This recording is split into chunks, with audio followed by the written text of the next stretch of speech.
Ça va être le texte que nous allons méditer ce matin. Psaume, chapitre 32. Et je lis avec vous de David, cantique. Heureux celui à qui la transgression est remise et à qui le péché est pardonné. Heureux l'homme à qui l'Éternel n'impute pas l'iniquité et dans l'esprit duquel il n'y a point de fraude. Tant que je me suis tu, mes os se consumaient. Je gémissais toute la journée, car nuit et jour ta main s'appesantissait sur moi, et ma vigueur n'était plus que sécheresse comme celle de l'été. Je t'ai fait connaître mon péché. Je n'ai pas caché mon iniquité. J'ai dit, j'avouerai mes transgressions à l'Éternel, et tu as effacé la peine de mon péché. Qu'ainsi tout homme pieux te prie au temps convenable. Si de grandes eaux débordent, elles ne l'atteindront nullement.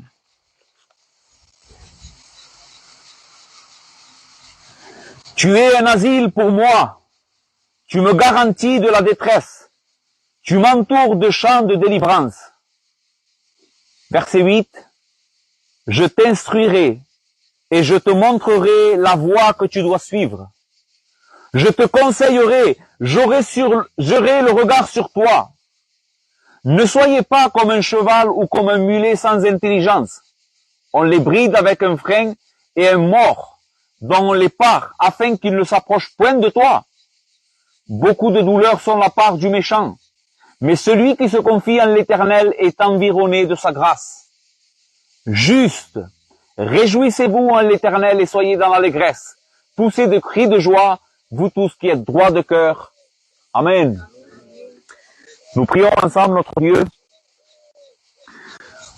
notre Père, notre Dieu, notre salut. C'est vers toi, Seigneur, que ce matin nos regards veulent se tourner. Seigneur, car il n'y a de salut en aucun autre. Seigneur, et c'est à toi que nous venons ce matin, Seigneur. Donne-nous de ton esprit. Permets que nous puissions, Seigneur, être éclairés par la lumière de ta parole. Seigneur, donne-nous la raison pour pouvoir nous détourner de notre péché et te faire confiance. Seigneur, et qu'ainsi ta gloire et ta bonté resplendissent sur nous. Merci pour ce peuple que tu as réuni aujourd'hui. Merci pour chaque âme qui se trouve ici. Nous te prions, Seigneur, au nom de Jésus-Christ, que tu sois avec nous. Merci. Chers amis, chers frères et sœurs, quel est pour vous le signe du bonheur? Quel est le véritable bonheur? Où est-ce qu'on peut puiser le bonheur, la félicité réelle que nos âmes en réalité aspirent? Car tout être humain désire profondément être heureux. Et ceci est normal. Nous avons été créés pour chercher le bonheur. Mais où trouver le bonheur? Eh bien, ce psaume nous enseigne ce matin où est-ce que se trouve le bonheur. Où est-ce qu'on peut puiser la félicité que tous, chacun d'entre nous ici ce matin, nous aspirons? Dans les versets 1 et 2, nous trouvons ce que le roi David, un des rois les plus grands qu'Israël ait connu, où cet homme a trouvé le bonheur. Et il est intéressant de noter que David étant le roi d'Israël, cet homme-là, si on considère sa vie, était un homme très riche, était un homme qui avait une très grande réputation. Il était considéré comme un des héros d'Israël, un vaillant héros, quelqu'un avec une réputation et tout le monde le respectait. Donc richesse, honneur, gloire, dignité, même il avait la santé, et tout cela n'est pas le facteur que David dit que cela fait notre bonheur.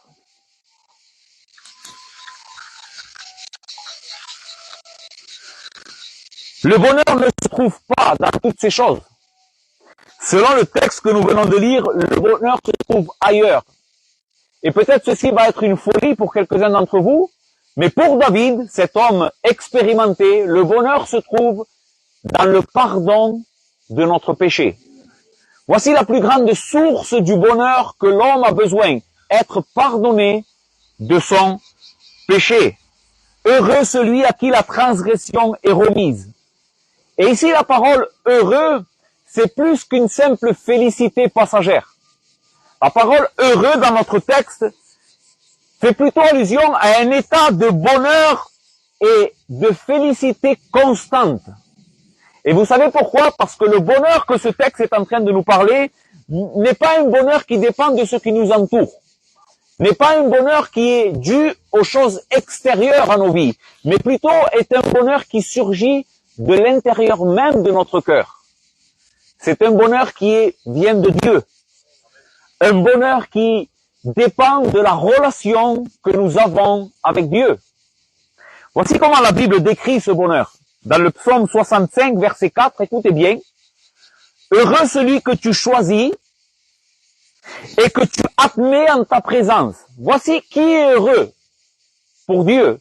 Celui qui a été choisi par Dieu pour être accepté dans sa présence. Pour qu'il habite dans tes parvis, nous nous rassasierons du bonheur de ta maison, de la sainteté de ton temple. Voici de quoi dépend le véritable bonheur de l'homme. Il dépend d'avoir une communion avec le Dieu saint, avec le Dieu véritable, avec le Dieu admirable.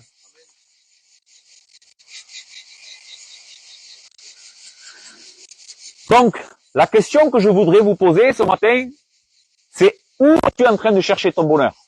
Ça, c'est ta première question. Où est-ce que tu le cherches? Si tu es en train de le chercher dans des choses vaines de ce monde, alors ce texte est en train de t'enseigner que tu fais fausse route. Tu dois rectifier cela.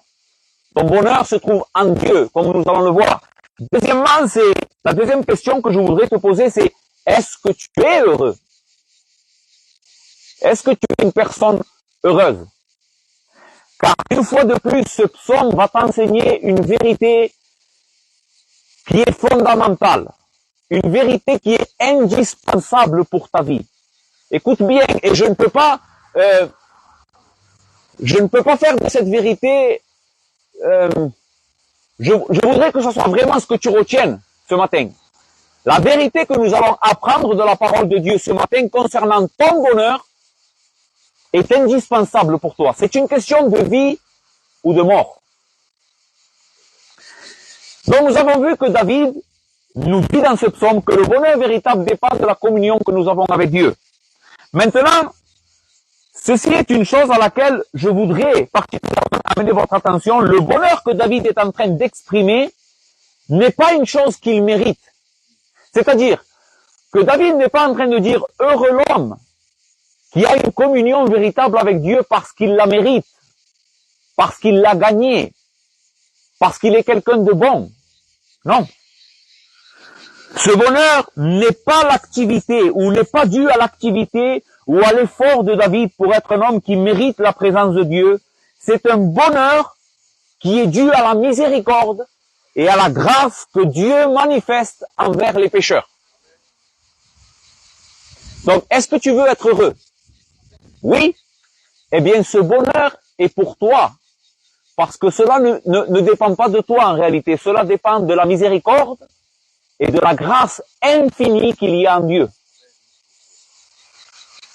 L'apôtre Paul reprendra les paroles de ce psaume dans Romains chapitre 4 pour nous enseigner comment l'homme est justifié devant Dieu. Comment est-ce que l'homme arrive à avoir une communion véritable avec Dieu?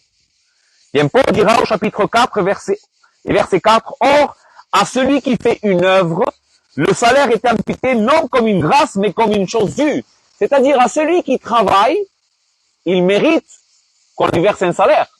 Mais voici comment fonctionne en réalité le salut que Dieu nous a révélé. Mais à celui qui ne fait point d'œuvre, mais qui croit en celui qui justifie l'impie, sa foi lui est imputée à justice. Cela veut dire que pour être sauvé, être justifié, nous ne devons pas travailler. En réalité, nous ne pouvons pas offrir un travail suffisant à Dieu pour qu'il puisse nous justifier. Dieu doit nous déclarer juste par grâce, par le moyen de la foi. Et Paul va prendre comme exemple de cet enseignement qu'il vient de donner les paroles de David dans notre psaume. De même, David exprime le bonheur de l'homme à qui Dieu impute la justice sans les œuvres, Heureux ceux dont les iniquités sont pardonnées et dont les péchés sont couverts. Heureux l'homme à qui le Seigneur n'impute pas le péché. Ce bonheur n'est pas quelque chose que nous méritons. Et ceci est l'extraordinaire bonne nouvelle de l'Évangile. Voici pourquoi l'Évangile est la plus grande bonne nouvelle qu'on puisse entendre. C'est que Dieu pardonne, justifie, réconcilie avec lui-même par le moyen de son Fils gratuitement le pécheur qui ne mérite rien. Nous le voyons dans notre texte, cette réalité. Parce que qui est la personne qui est bienheureuse selon David dans notre texte? Qui est cet homme? Verset 1. Heureux celui à qui la transgression est remise, à qui le péché est pardonné. Heureux l'homme à qui l'Éternel n'impute pas d'iniquité et dans l'esprit duquel il n'y a point de fraude. David va utiliser ici 4 termes qui décrivent la sorte de personnes qui peuvent prétendre à ce bonheur. 4 termes très importants qui nous démontrent qui est celui qui peut accéder à ce bonheur. Ce n'est pas quelqu'un de bien. Ce n'est pas une personne vertueuse. Il va dire, heureux celui à qui la transgression est remise. Le premier terme qui qualifie la personne qui peut expérimenter ce bonheur, c'est transgression. Un transgresseur, littéralement, quelqu'un qui est en rébellion.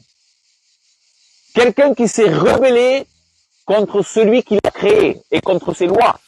Le deuxième terme, c'est péché. Le terme original voudrait dire manquer le but. Voici ce que chacun d'entre nous sommes ici.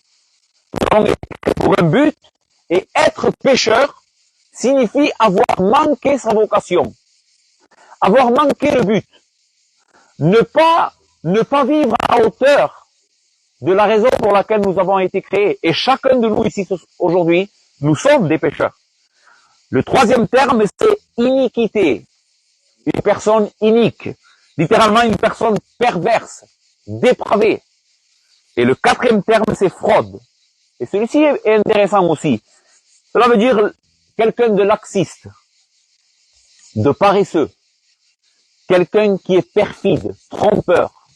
Voici, selon David, qui est la personne qui peut prétendre au bonheur et à la félicité véritable. Le pécheur. Toi et moi. Nous tous ici ce matin, nous sommes pécheurs, perfides, trompeurs, dépravés. Celui-ci est notre cœur. Celle-ci est la nature que nous avons héritée de nos premiers parents. Mais le bonheur et la grâce que Dieu a apporté à l'humanité par le moyen de Jésus-Christ est donné aujourd'hui gratuitement à celui qui fait une chose particulièrement. C'est ce que continue à nous enseigner plus bas le texte. Maintenant, que fait Dieu avec ce péché? Est-ce que simplement Dieu balaye la saleté sous le tapis ou ferme les yeux à notre transgression parce que c'est ce que nous sommes? Non. Le texte, une fois de plus, nous enseigne ce que Dieu fait avec le péché de celui qui vient à lui pour en débarrasser. Le texte dit, heureux celui à qui la transgression est remise, à qui le péché est pardonné. Heureux l'homme à qui l'Éternel n'impute pas son péché. Il y a 3 termes, encore une fois, ici, très importants à comprendre. Pour comprendre comment est-ce que ce bonheur arrive jusqu'à moi. Dieu, littéralement, a levé le péché celui qui était sur les épaules de chacun d'entre nous. C'est ce que signifie la parole est remise. Dieu enlève. Ensuite, Dieu couvre le péché. Dieu va couvrir le péché et ensuite Dieu ne compte pas le péché. C'est ce que veut dire Dieu n'impute pas le péché. Dieu ne va pas compter le péché de celui qui vient à lui pour être sauvé. Et comment est-ce que Dieu peut faire cela? Comment est-ce que Dieu peut enlever le péché de sur le pécheur, enlever ce poids qui nous condamnait, couvrir ce péché et ne pas compter notre péché, comme s'il n'existerait pas? Comment est-ce que Dieu peut faire cela? La parole de Dieu répond à cette question. Dans Ésaïe 53, au verset 4, la Bible nous dit comment est-ce que Dieu a pu enlever le péché de nos épaules parce que notre les a portés pour nous. C'est pour cela que Dieu peut aujourd'hui, pour un pécheur repenti, enlever le poids de son péché parce que notre l'a porté à sa place et en a subi les conséquences. C'est-à-dire que Dieu est juste, Dieu est saint et nos péchés méritent une juste condamnation. Il ne peut pas simplement oublier nos péchés. Quelqu'un devait payer pour nos péchés. Quelqu'un doit expier la dette du pécheur coupable. Voici ce que disent les Écritures. Ésaïe 53, verset 4. Cependant, ce sont nos souffrances qu'il a portées. C'est de nos douleurs qu'il s'est chargé. Voyez les termes ici. Christ s'est chargé de nos péchés et de nos douleurs. Il les a lui-même portés. Et nous l'avons considéré comme puni, frappé de Dieu et humilié, mais il était blessé pour nos péchés, brisé pour nos iniquités. Le châtiment qui nous donne la paix est tombé sur lui, et c'est par ses meurtrissures que nous avons été guéris. Donc comment obtenir le bonheur suprême de cette communion avec Dieu? C'est uniquement parce que notre a porté tes péchés à toi. C'est ce que David est en train de nous enseigner aussi. C'est ce que toute la Bible nous enseigne. Quelqu'un est mort à notre place pour que nous ayons accès à ce bonheur et à cette grâce. Maintenant, ce que cet homme est en train de nous raconter ici, donc en l'occurrence David, n'est pas quelque chose de théorique pour lui, mais quelque chose qu'il a vécu, qu'il a réellement expérimenté. David écrit ce psaume pour enseigner au peuple de Dieu quelle est la richesse de la grâce et de la bonté de Dieu pour sauver les pécheurs. Et il le fait à partir de sa propre expérience. C'est pour cela que les psaumes de David particulièrement, sont des psaumes extraordinaires. Ils nous racontent en réalité ce que l'homme de Dieu peut expérimenter réellement. Je voudrais que vous pensiez au verset 1 et 2, ce que nous venons de voir, comme le prélude. Vous savez, des fois on regarde un film et le film commence par la fin. Vous avez déjà vécu ça, hein? Vous voyez la fin du film. Et juste après cette scène, le film recommence peut-être quelque temps avant, et là on commence à comprendre pourquoi cette fin. Eh bien c'est exactement la même chose que nous avons avec ce psaume. David nous raconte la fin. Heureux l'homme qui est pardonné. Mais maintenant je vais vous raconter ce qui s'est passé dans ma vie. Comment moi j'ai expérimenté le pardon de Dieu. Et pour comprendre cela, pour comprendre ce qui s'est passé dans la vie de David, il nous faut connaître l'expérience de la vie de David. Et particulièrement l'expérience après. Pour quelle raison David va écrire ce psaume? Ce psaume et le psaume 51 que Joseph a lu font partie de deux psaumes de repentance, deux psaumes pénitents, on appelle ça. Deux psaumes qui nous enseignent comment l'homme de Dieu s'était repenti, particulièrement après un péché très connu de ce roi. Dans le chapitre 11 du deuxième livre de Samuel, nous avons là enregistré par la volonté de Dieu un des épisodes les plus obscurs de ce roi d'Israël. À un moment donné, ce roi, la Bible nous raconte qu'il va commettre un péché grave. Il va commettre un adultère avec une femme mariée et il va tuer son mari, il va commettre un meurtre, il va être perfide, trompeur, malhonnête et il va demeurer dans son péché pendant beaucoup de temps. Jusqu'à un moment où Dieu enverra un prophète Nathan, pour dire à cet homme, en réalité, David, tu es un grand pécheur. Même si tu es le roi d'Israël, même si tu es celui qui a été élu par Dieu, tu as péché contre Dieu et tu ne t'es pas repenti de ce péché. Donc c'est à la suite de ce péché, de cet état de péché, où David est resté que maintenant nous commençons à lire dans le verset 3, « Tant que je me suis tu, mes os se consumaient, je gémissais toute la journée, car nuit et jour ta main s'appesantissait sur moi, ma vigueur n'était plus que sécheresse comme celle de l'été. » David est en train de nous raconter ici quelle a été son expérience au moment où il a péché, jusqu'à ce que Nathan est venu le convaincre de son péché et qu'il expérimente la repentance et la foi. Qu'est-ce qui s'est passé dans la vie de David? David nous décrit ici. Tant que je me suis tu, tant que je n'ai pas confessé mon péché, tant que je n'ai pas été honnête avec toi, mes os se consumaient et je gémissais toute la journée. Frères et sœurs, ceci est un enseignement capital pour nous qui sommes enfants de Dieu. Dieu ne tolère pas le péché, même dans ses enfants. Ce n'est pas parce que nous sommes sauvés par grâce et que nous sommes sauvés et justifiés par le moyen du sang que Jésus a versé pour nous et de sa mort expiatoire, que maintenant nous pouvons vivre dans le péché et que Dieu va tolérer le péché que nous vivons. Non. L'histoire de David nous raconte que Dieu avait mis sa main sur lui, comme si David était en train d'expérimenter le mécontentement de Dieu. Dieu n'était pas content avec David, même s'il était son enfant. Et Dieu fait ça avec nous aussi. Mes os se consumaient. Voici comment il décrit cette expérience. Et en réalité, si véritablement nous sommes en Christ, chacun de nous, on a goûté à ça. Je peux même aller plus loin. Si une personne n'a jamais expérimenté quelque chose, dans une certaine mesure, ce que David est en train de nous décrire ici, c'est parce que simplement il n'est pas croyant. Il doit se repentir et naître de nouveau.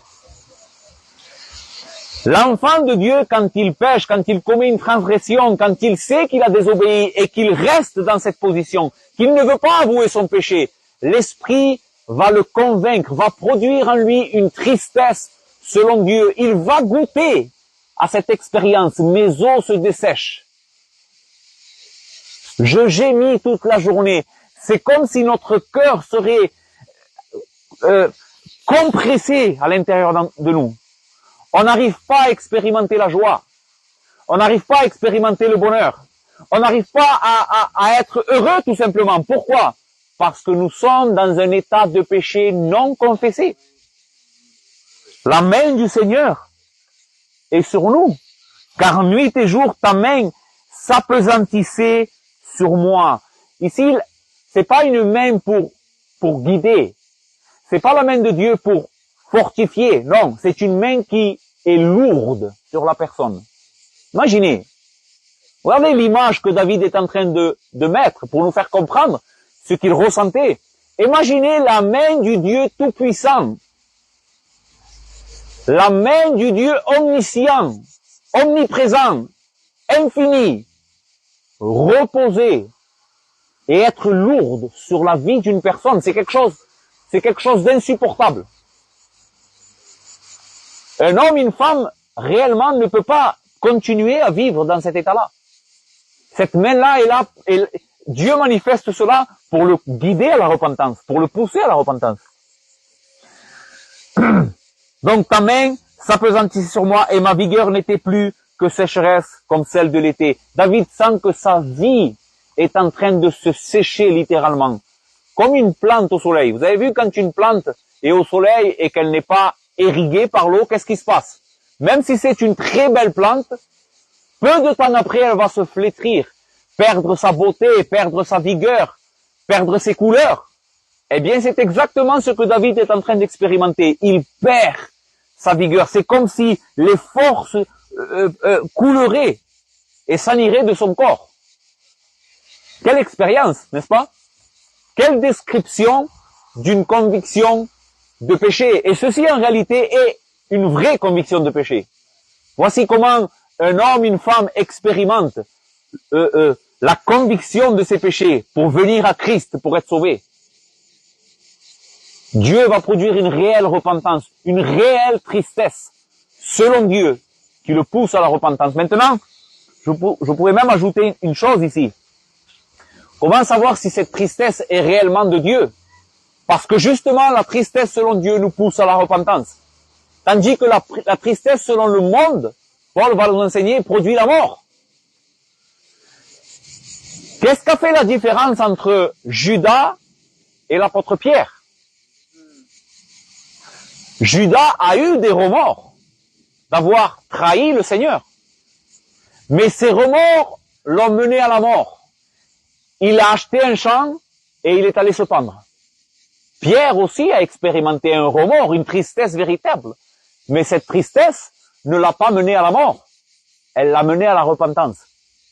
Et à mettre sa foi en Christ. Donc on peut expérimenter une tristesse, du remords pour son péché, mais cela ne veut pas toujours dire que c'est une réelle repentance qui produit la vie. Parce que la réelle repentance qui produit la vie, une fois de plus, dans le psaume 51, David nous décrit comment est-ce qu'elle est.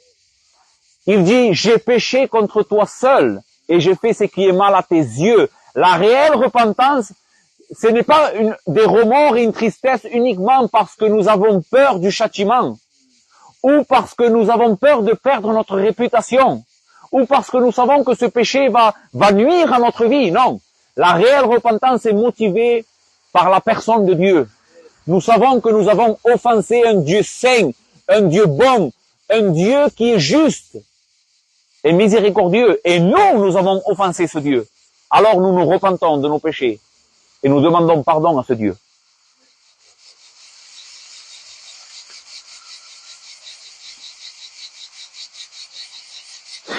Donc nous avons vu l'expérience de David. Il est en train de nous raconter comment j'ai obtenu ce bonheur, quelle est mon expérience. J'ai péché contre le Seigneur. Et pendant que je me suis tu, j'ai expérimenté une conviction de péché insupportable. Maintenant, qui a fait sortir de cette misère que nous venons de décrire le roi David? Qui l'a fait sortir à votre avis? C'est Dieu. Comment il l'a fait? Dieu va envoyer son prophète Nathan. Parce que David demeurait dans son péché. Il ne voulait pas se repentir. Mais Dieu va appeler son serviteur et il va lui dire, va voir David. Va voir cet homme qui ne veut pas se repentir. Mes frères, cela veut dire que la repentance est un don de Dieu. En réalité, nous sommes tellement mauvais. Écoute bien, nous sommes tellement mauvais. Nous sommes tellement pervers que si Dieu nous abandonnerait à notre sort, aucun de nous ici ne se repentirait de son péché. Mais Dieu est bon. Dieu est rempli de miséricorde. Il est le Dieu qui ne nous traite pas selon nos péchés. Il est un Dieu grand en miséricorde et en bonté, qui sauve les pécheurs en leur envoyant sa parole. Regardez ce que l'apôtre Paul, comment l'apôtre Paul le dira, particulièrement à Timothée, en enseignant Timothée. Il va dire,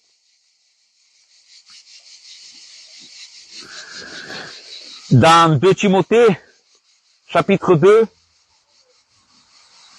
verset 25, il dira au sujet de la manière comment Timothée devrait se conduire avec des hommes rebelles, des hommes qui s'opposent à l'évangile.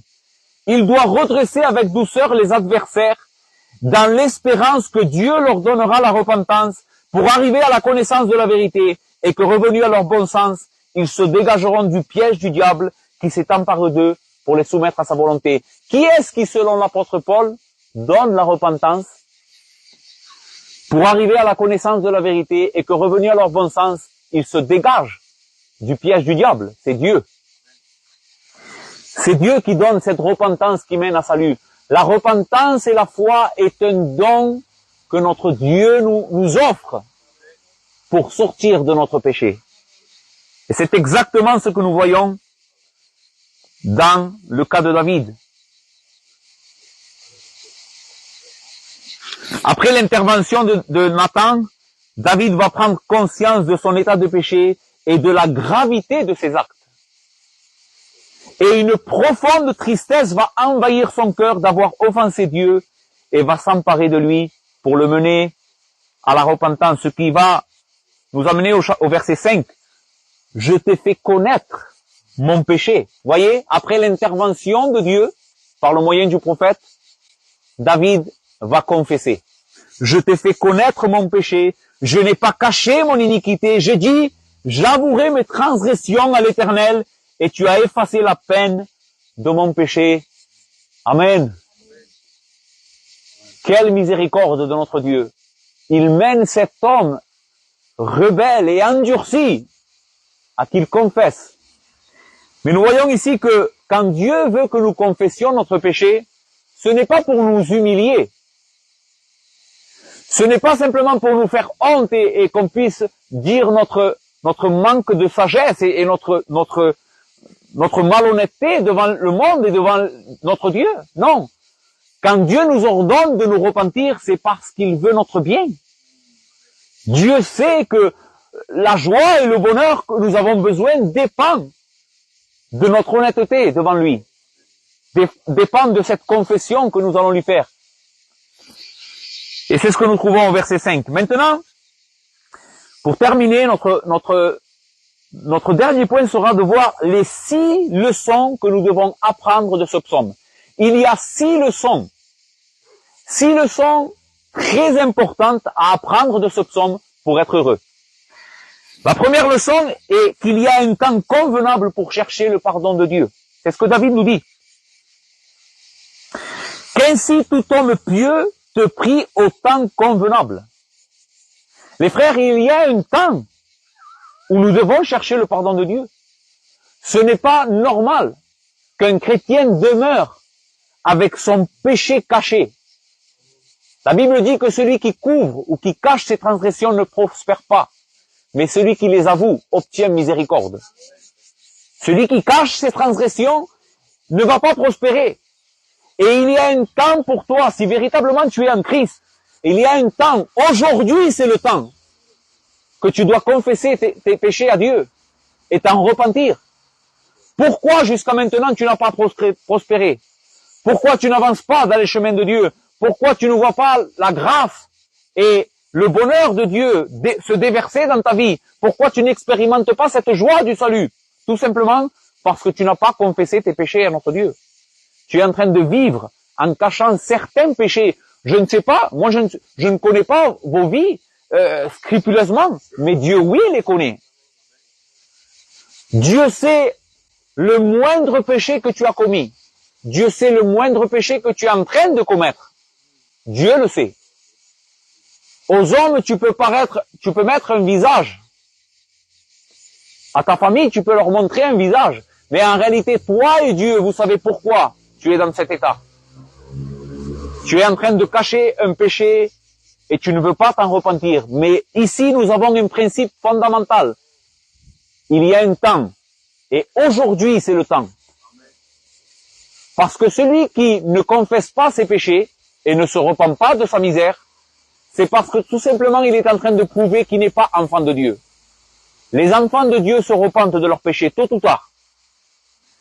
Celui qui a l'Esprit de Dieu dans sa vie ne peut pas, comme nous l'avons dit tout à l'heure, ne peut pas simplement vivre dans son péché. La main de Dieu est trop lourde sur lui. Donc le premier principe, c'est qu'il y a un temps. Et aujourd'hui, c'est le temps. Confesse ton péché à ton Dieu. Tu sais, il ne va pas t'incriminer, il ne va pas te condamner, il va te pardonner, il va te restaurer. Et il va te redonner la joie de son salut. Amen. Deuxièmement, ou deuxième principe important, les eaux du malheur et de la ruine ne peuvent engloutir celui qui confesse et délaisse son péché. Si de grandes eaux débordent, elles ne l'atteindront nullement. Particulièrement ici, les eaux et la tempête dans la Bible, souvent on pense que ça font référence aux problèmes que chacun de nous peut expérimenter. Mais dans un sens biblique, le premier sens biblique, ce n'est pas le problème, c'est la colère et la ruine qui vient sur ce monde impénitent. C'est ce que nous enseigne par exemple Jésus quand il va enseigner les deux hommes, un qui est sage, un qui est insensé. Celui qui est sage va creuser profondément et il va bâtir sa maison sur le roc. Et là, la tempête va se déchaîner, les vents vont souffler et cette maison va résister.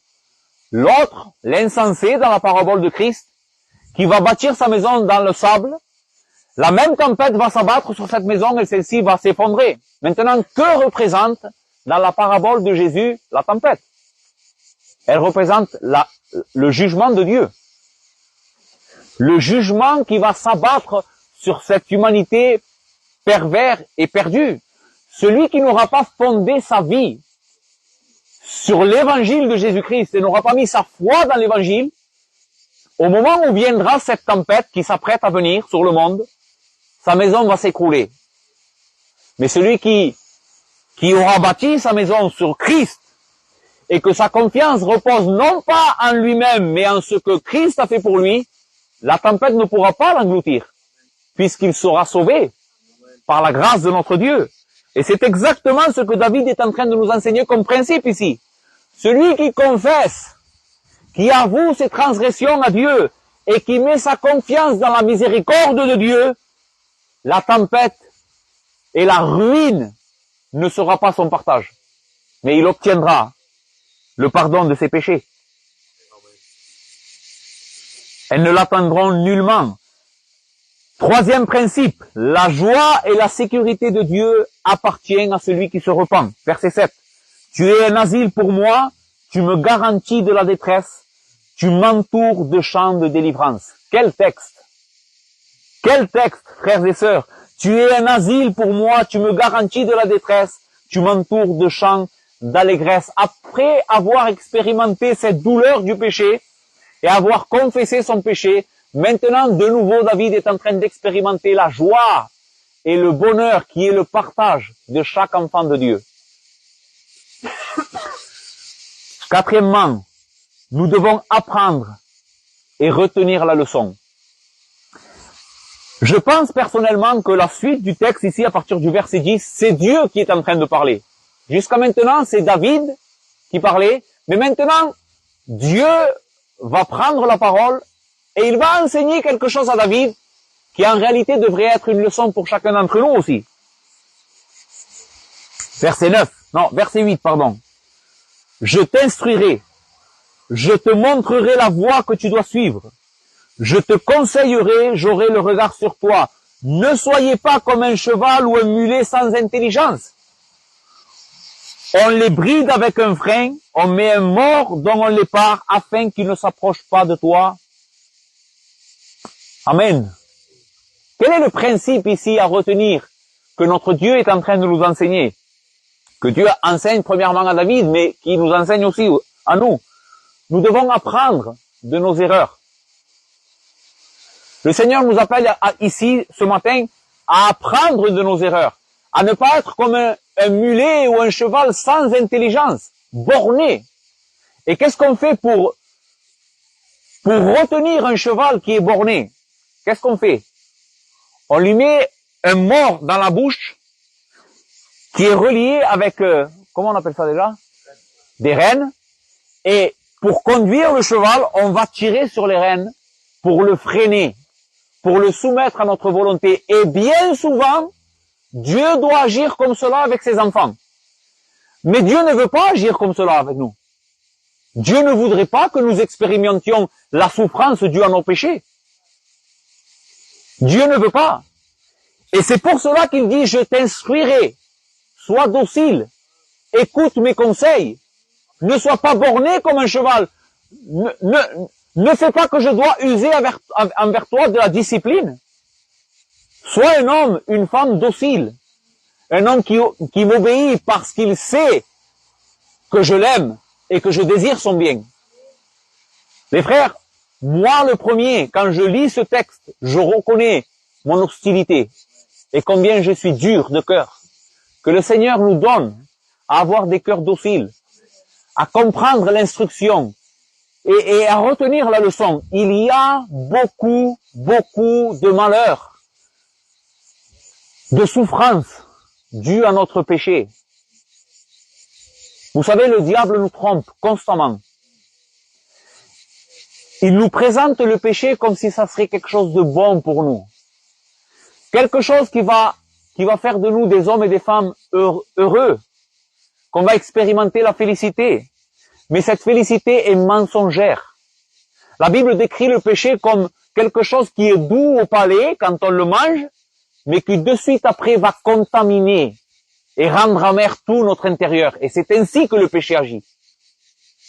Le péché paraît beau, brillant, rempli de splendeur et de promesses de félicité, mais en réalité c'est un grand mensonge de Satan. Satan est un trompeur et il sait comment nous tromper. Mais si nous écoutons notre Dieu, si nous nous instruisons de sa parole, si nous sommes dociles, si nous apprenons l'instruction, Dieu promet de nous libérer de ce mensonge. Dernière leçon, ne te laisse pas tromper par le péché, il n'y a que malheur et désolation pour celui qui veut le cacher. C'est ce que nous enseigne le verset 10, et c'est ce que nous avons dit. Beaucoup de douleurs sont la part du méchant, mais celui qui se confie en l'Éternel est environné de sa grâce. Et dernièrement, le verset 11, et je conclus, David dit, juste, réjouissez-vous en l'Éternel, et soyez dans l'allégresse. Poussez des cris de joie, vous tous qui êtes droits de cœur. Vous tous qui êtes droits de cœur. Voici des paroles qui changent tout. On commence ce psaume avec un homme qui est pécheur, qui n'est pas droit de cœur, pervers. Mais David décrit ici le peuple de Dieu comme ceux qui sont droits de cœur. Comment est-ce qu'on peut être droit de cœur? Nous sommes droits de cœur parce que nous sommes revêtus de la justice de Christ. On ne mérite pas, nous, d'être appelés des personnes droits de cœur. Mais c'est parce que Christ est venu sur cette terre. Le Fils éternel de Dieu. Le Dieu éternel rempli de gloire. La Bible nous enseigne, il y a un peu plus de 2000 ans, a pris forme humaine. Et il a vécu, lui, comme un homme droit de cœur. De sa naissance jusqu'à sa mort, sans commettre le moindre péché. Afin que nous, aujourd'hui, par son moyen, par sa justice, par sa vie à lui, on puisse être appelés des hommes et des femmes droits de cœur. Alors réjouis-toi. Réjouis-toi, toi qui es en Christ, parce que Dieu te considère comme un homme, une femme droit de cœur. Il ne te regarde pas selon ton péché. Mais si tu as confessé et tu as déposé ta foi en Jésus, tu es quelqu'un aux yeux de Dieu de justifié, nettoyé de ton péché. Ton péché n'existe plus aux yeux de Dieu parce qu'il a été englouti à la croix du Calvaire. Dernièrement, je voudrais vous donner une clé pour la sanctification. Le verset 11 dit, « Juste, réjouissez-vous en l'Éternel et soyez dans l'allégresse. » Nous avons dit tout à l'heure que le diable nous trompe en nous présentant le péché comme la source de notre bonheur. Il veut nous faire croire que si nous péchons, nous allons être plus heureux. Mais en réalité, comment vaincre cette tentation? Comment est-ce qu'on peut dire non à Satan et à sa fausse promesse de félicité au travers le péché? Est-ce que nous pouvons faire ça uniquement en résistant et en mettant des barrières? Non, non, je ne veux pas, je veux être obéissant. La Bible dit que nous devons refuser. Mais la Bible nous enseigne que nous devons rechercher un plaisir et une joie supérieure. Je veux que tu comprennes ce principe car ceci est très important. La lutte contre le péché ne peut pas se gagner uniquement en disant « je ne veux pas pécher, je ne vais pas pécher, je ne vais pas pécher ». La Bible nous enseigne que pour vaincre le péché et la tentation et l'attraction du péché, nous devons nous tourner vers Christ et demander à Dieu qu'il nous donne des yeux pour voir la splendeur et la beauté que notre Dieu possède, pour que nous puissions trouver en lui une plus grande source de félicité et de joie que celle que le péché veut nous proposer. Voici comment un homme de Dieu décrira cela. Écoutez bien. Quand ma soif de joie est satisfaite par Christ, quand je suis en train de chercher ma félicité et mon bonheur en Christ, Le péché devient inintéressant. Comment est-ce que le péché perd de son attraction, de sa beauté à nos yeux qui sont pervertis? Comment est-ce qu'il perd de cette attraction? Parce que nous sommes en train de regarder Christ qui est beaucoup plus glorieux, beaucoup plus satisfaisant que tout ce que ce monde peut nous proposer. Je dis non au plaisir éphémère de l'immoralité, non pas parce que je ne veux pas de plaisir, c'est pas parce que je veux pas expérimenter le plaisir, mais parce que je recherche le véritable plaisir, un plaisir plus grand, plus durable, qui ne peut être trouvé qu'en Christ. Quand nous disons non au péché, ce n'est pas pour nous abstenir de joie, c'est parce que nous sommes en train de trouver notre joie ailleurs, une source beaucoup plus grande, beaucoup plus satisfaisante, beaucoup plus noble que celle que le péché veut nous enseigner. John Piper dira, la flamme de la convoitise charnelle doit être combattue par la flamme des plaisirs divins. Si nous tentons de lutter contre le feu de la convoitise uniquement par les interdictions et les menaces, même si celles-ci sont terribles, nous échouerons. Nous devons le combattre par la promesse magnifique d'un bonheur bien plus supérieur. Nous devons confronter, écoutez bien cette phrase, nous devons confronter la minuscule étincelle de plaisir promise par la convoitise sensuelle à la déflagration de la sainte satisfaction. Waouh! Nous devons confronter cette faible lueur, cette faible étincelle de plaisir que le péché veut nous proposer avec la flamme de la déflagration de la joie qu'il y a dans la sainteté et dans la connaissance que nous avons en Dieu. C'est comme cela que nous allons vaincre notre péché. Si nous sommes en train de prendre plaisir en Dieu et de nous réjouir de sa gloire, que le Seigneur permette que nous puissions retenir ces leçons. Celui qui ne confesse pas va demeurer dans la tristesse, mais celui qui confesse à Dieu et qui vient à lui dans la repentance et la foi obtient miséricorde et le véritable bonheur. Amen. Nous prions notre Dieu. Notre Père, merci pour ta parole qui nous instruit. Seigneur, bénis ta parole dans nos cœurs. Rends-nous sages, Seigneur, que nous puissions rechercher ce véritable bonheur que ta parole nous enseigne. Merci pour tout au nom de Jésus. Amen.